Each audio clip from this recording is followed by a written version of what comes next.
నాగార్జున సాగర్ కేంద్రంగా మరోసారి ఏపీ తెలంగాణల మధ్య జల వివాదం ముదిరింది. కేఆర్ఎంబీ అనుమతి లేకుండానే ఏపీ అధికారులు నీటిని విడుదల చేసేందుకు ప్రయత్నించడంతో ఉద్రిక్తత నెలకొంది. ఏపీ అధికారుల ప్రయత్నాన్ని తెలంగాణ జెన్కో అధికారులు అడ్డుకున్నారు.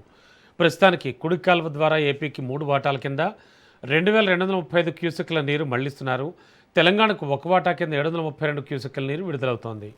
ఇరు రాష్ట్రాల మధ్య జల వివాదం నేపథ్యంలో సాగర్ వద్ద భారీగా సిఆర్పీఎఫ్ బలగాలు మోహరించారు.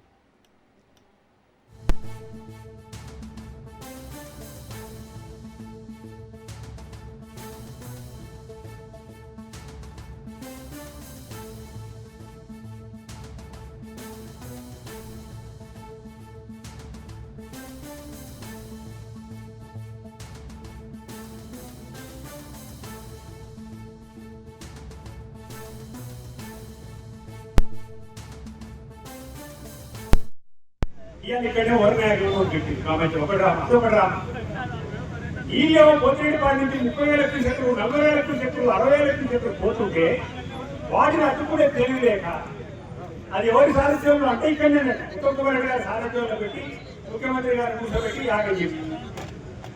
వాళ్ళకేమో క్యూసెక్ల కొద్ది నీళ్లు ఆంధ్ర వాళ్ళు, మనకేమో యాగాలు కూడిదమ్మని. దేనికి యాగం చేస్తున్నారు చెప్పండి? నీళ్లు లేవా?